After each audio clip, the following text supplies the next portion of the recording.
Hello everyone, my self Sarita Sharma, Harda degree college YouTube channel पर आपका स्वागत है। लास्ट वीडियोस में हमने देखा था योगा का जो टॉपिक चल रहा था हमारा सूर्य नमस्कार। हमने उसमें पढ़ा था कि सूर्य नमस्कार क्या होता है और कब करना चाहिए। अब हम आगे देखेंगे सूर्य नमस्कार में कितने आसन होते हैं और सूर्य नमस्कार में जो पहली क्रिया में पहला मंत्र कौन सा बोला जाता है। तो जैसे कि मैंने आपको लास्ट वीडियोस में बताया था कि सूर्य नमस्कार में 12 आसन होते हैं और उन 12 आसनों में, उन 12 क्रियाओं में 12 मंत्र बोले जाते हैं। तो सबसे पहली जो क्रिया होती है वो होती है नमस्कार आसन। नमस्कार आसन जैसे नाम से ही विदित हो रहा है कि नमस्कार मतलब सूर्य को नमस्कार करना है। तो पहली हमारी क्या क्रिया होगी, नमस्कार आसन, जिसमें आपको दोनों हाथों को चेस्ट के सामने रखना है, स्ट्रेट खड़े होना है, रीढ़ की हड्डी को सीधा रखना है और आंखें बंद करके आपको ओम मित्राय नमः का जप करना है। तो हमारा जो पहला मंत्र होगा पहली क्रिया के साथ वो होगा ओम मित्राय नमः।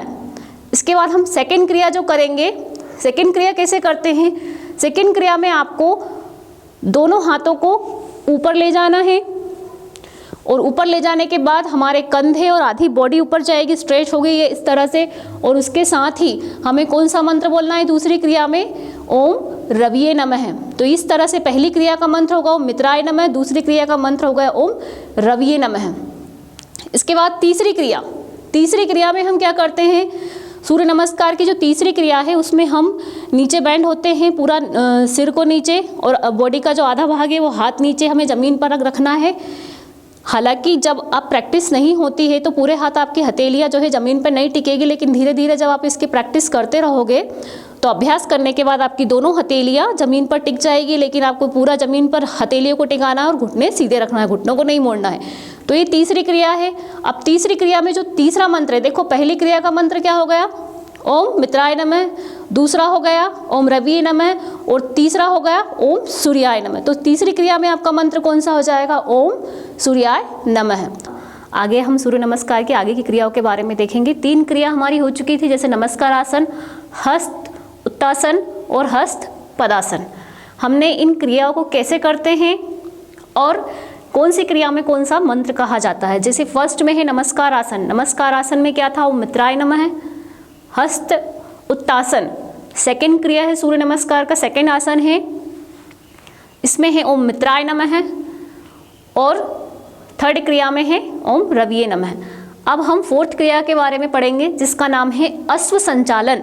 इसको कैसे किया जाता है अश्व संचालन को, इसमें हम नीचे झुकेंगे और लेफ्ट पैर को पीछे करेंगे और राइट पैर को मोड़ कर रखते हैं और दोनों हाथों की हथेलियों को ज़मीन पर रखते हैं। जब दोनों हाथों की हथेलियों को ज़मीन पर रखते हैं तो दोनों हाथों के बीच में हमारा राइट पैर होता है जो कि आधा मुड़ा होता है और लेफ्ट पैर हमारा पूरा पीछे के साइड सीधा रहता है और जो अपर बॉडी है वो पूरे पीछे की ओर झुकती है। तो इस तरह से ये फोर्थ क्रिया की जाती है जिसका नाम है अश्व संचालन। अब फोर्थ क्रिया में जो मंत्र है वो कौन सा कहा जाएगा, फोर्थ क्रिया का मंत्र है ओम भानवे नमः।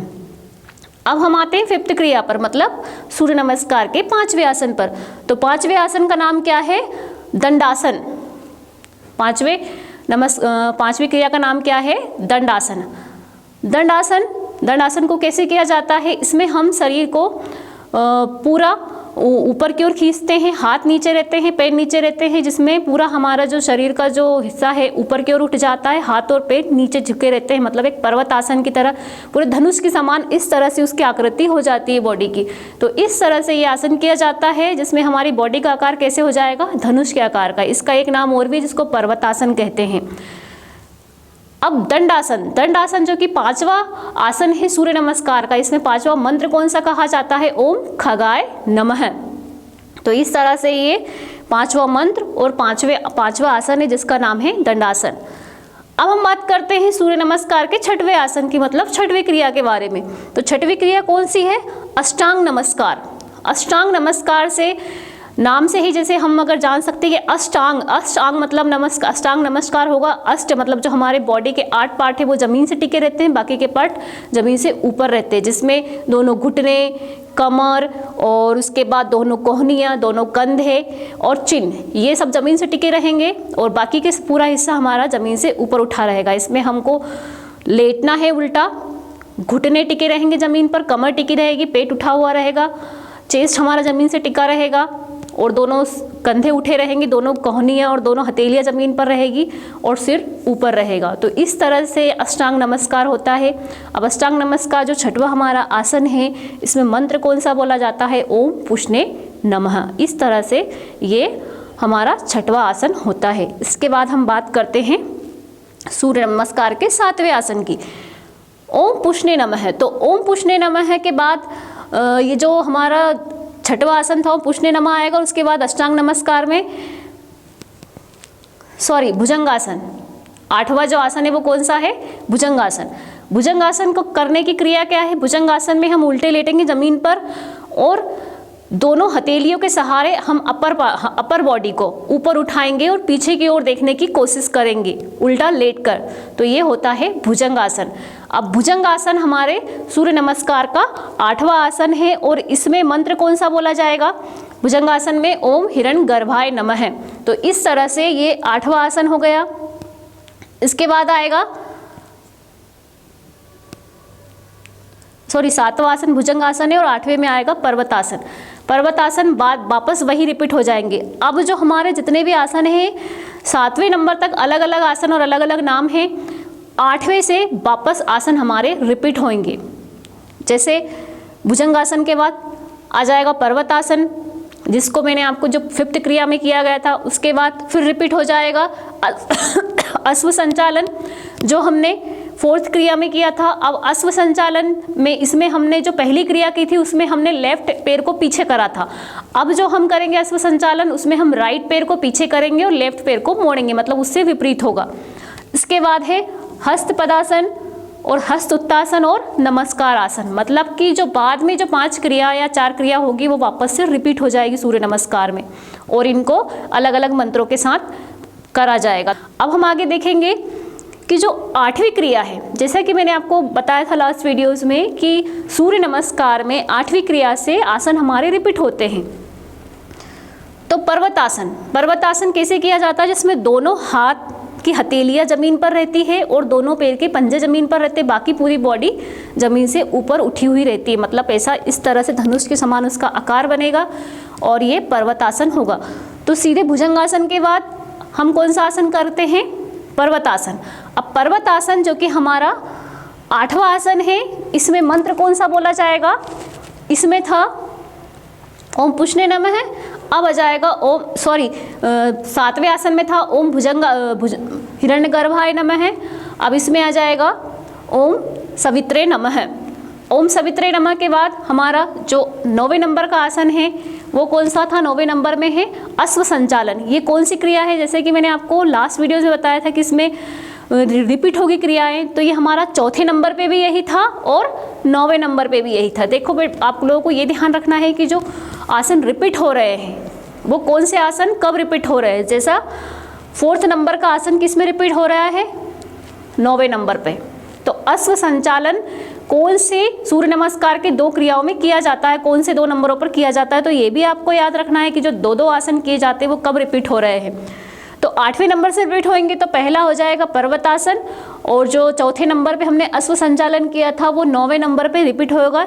लेकिन जो पहले हमने कर रहे हैं उसमें हमारा लेफ्ट पैर पीछे जाएगा और जब बाद में करेंगे तो हमारा राइट पैर पीछे जाएगा और लेफ्ट पैर आगे की तरफ मुड़ा रहेगा और अपर बॉडी पीछे की साइड जाएगी, पीछे की साइड स्ट्रेच होगी। तो 9वें नंबर पे जो अश्व संचालन है उसमें मंत्र कौन सा बोला जाएगा? ओम आदित्याय नमः। इसके बाद है 10वें नंबर का आसन। अब 10वें नंबर के आसन पे है, जो 10वें नंबर का आसन है उसमें मंत्र बोला जाएगा ओम मरीचिये नमः। और आसन कैसे किया जाएगा? आसन का नाम क्या है? हस्त पदासन। देखिए इसमें कहीं रिपीट हो रहा है, ये 3रे नंबर का आसन है हमारा हस्त पदासन। कैसे? जिसमें हम घुटने सीधे रखेंगे और जो हमारी अपर बॉडी है वो सामने की ओर झुकेगी और हथेलियां जमीन पर टिकाएंगे और इसमें घुटने मुड़ना नहीं चाहिए। तो इस आसन को क्या बोलते हैं? हस्त पदासन, जो कि हमारे 3रे नंबर पे और 10वें नंबर पे सेम आसन है। अब जो 10वें नंबर का आसन है उस पर हमें जो मंत्र बोलना है वो है ओम मरीचिये नमः। इसके बाद हमारा आएगा 11वें नंबर का आसन। तो 11 नंबर का आसन या 11वीं क्रिया कौन सी सूर्य नमस्कार में? हस्त उत्तासन। अब ये हस्त उत्तासन जो है, हस्त उत्तासन सेकेंड नंबर की क्रिया है, मतलब हम लास्ट में पूरे इसी पर आकर खत्म करते हैं। सूर्य नमस्कार की जब एंडिंग करते हैं तो हम नमस्कार आसन पर आकर ही एंडिंग करते हैं। तो जो सेकेंड क्रिया है वो कौन सी है? हस्त उत्तासन। हस्त उत्तासन जिसमें हमने दोनों हाथों को ऊपर लेकर और कंधों को और हमारे सिर को पीछे की ओर स्ट्रेच किया था, इसको बोलते हैं हस्त उत्तासन। ये हमारे 11वें नंबर की क्रिया है। इसमें मंत्र कौन सा बोलना है? ओम अर्काय नमः। मंत्र कौन सा आएगा इसमें? ओम अर्काय नमः। इसके बाद जो 12वें नंबर की क्रिया है वो सेम जो फर्स्ट नंबर की क्रिया थी सेम वैसे ही होगा। हमने शुरुआत जैसे करी है सूर्य नमस्कार की, एंड भी वैसा ही करते हैं। हमने शुरुआत कैसे करी थी? नमस्कार आसन से। तो लास्ट का जो 12वें नंबर का आसन आएगा वो भी नमस्कार आसन ही आएगा। और उसमें मंत्र कौन सा बोला जाएगा? उसमें मंत्र बोला जाएगा ओम, हाँ 11वें नंबर पे कौन सा था? ओम मरीचिये नमः। और 12वें नंबर पे आएगा ओम भास्कराय नमः। तो इस तरह से सूर्य नमस्कार के 12 आसन और 12 मंत्रों के बारे में हमने इस वीडियोस में पढ़ा। इसमें आपको हर आसन के नाम और हर मंत्र, किस आसन में कौन सा मंत्र कहा जाता है, सूर्य नमस्कार में कितने चक्र है, ये आपको याद रखना इंपॉर्टेंट है। इसके हम आगे